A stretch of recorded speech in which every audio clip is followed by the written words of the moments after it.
Je ne vous apprends rien, ça c'est une scie, et ça c'est un cyprès. Du coup, ça donne si, cyprès, 606, si, 606, cyprès. Allez, essayez. Il t'en veut, elle t'en veut, ils t'en veulent, ils te détestent. Pourtant, tu ne fais rien de mal. Tu essaies de mener ta vie le plus droitement possible avec, bien sûr, les défauts qui sont inhérents à ta nature humaine. Tu essaies autant que faire se peut de faire de bonnes choses, de ne pas blesser l'autre, de ne pas nuire à l'autre. Pourtant, il ne t'aime pas.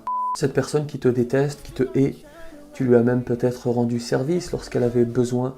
Cette personne d'une oreille attentive, elle t'a trouvé. Lorsqu'elle avait besoin d'une épaule pour pleurer, elle t'a trouvé. Lorsqu'elle avait besoin d'une aide financière, elle t'a trouvé, n'est-ce pas? Et aujourd'hui, toi, tu avances, ou tout du moins tu essaies d'avancer dans la vie, tu essaies de réussir, tu arrives même peut-être à la réussite, et eux, ils ne t'aiment pas. Au-delà, ils vont même chercher à te nuire, se réunir pour te nuire, et je rappelle que nous sommes dans le cas où tu n'as objectivement rien fait de mal. Alors tu en arrives forcément à cette question, pourquoi? Pourquoi cette injustice? Que faire? À tout de suite. C'est parfois celui qui te sourit le plus, qui te trahit le premier, n'est-ce pas? Assalamu alaikum, alaikum, yeah. Assalamu alaikum. Bismillahirrahmanirrahim. Salam alaikum wa rahmatullahi wa barakatuh. Bonjour à toutes et à tous. En réalité, vous ne faites que découvrir la nature de l'homme.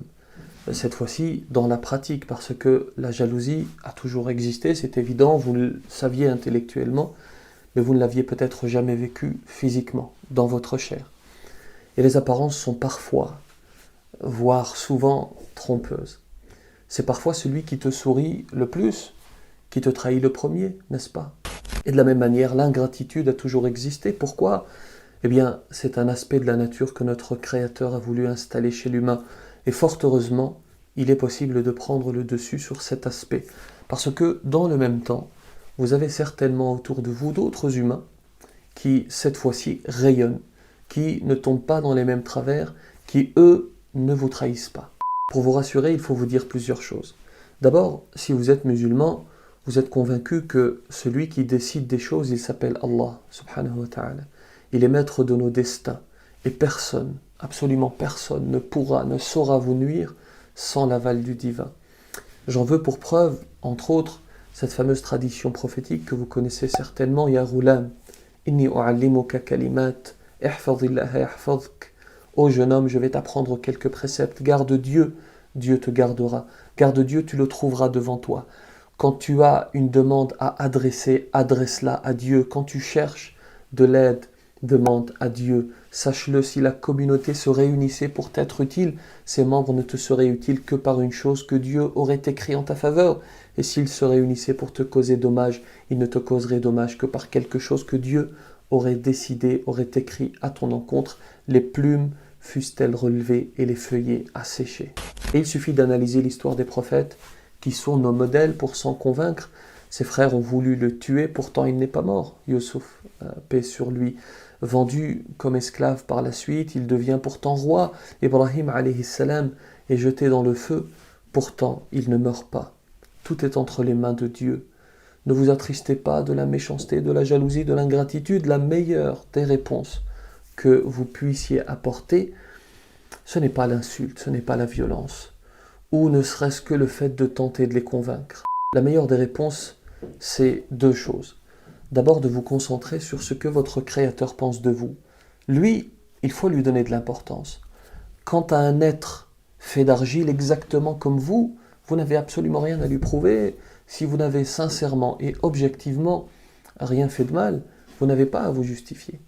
La deuxième des réponses, c'est le fait d'avancer et de tout faire pour réussir. La meilleure des réactions, c'est de travailler d'arrache-pied pour cheminer vers la réussite, que la haine, que le mépris ne vous atteigne pas.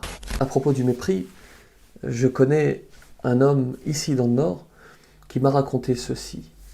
Lorsqu'il était étudiant, il n'avait pas beaucoup d'argent, il avait 300 ou 400 francs si mes souvenirs sont bons, 300 ou 400 francs sur son compte bancaire. Il n'était pas satisfait des services de la banque, il va se plaindre auprès de l'établissement et les réponses qu'ils vont fournir ne vont pas le satisfaire. Il va donc leur dire, puisque c'est comme ça, je vais changer de banque. Vous savez comment le directeur va réagir, le directeur de la banque? Il va lui dire, allez-y, changer de banque. Réagit dans le mépris, forcément, parce que cet homme n'a que 300 francs. Alors, il va prendre de l'âge, ce jeune homme, il va réussir ses études, il va fonder une entreprise, c'est une histoire réelle.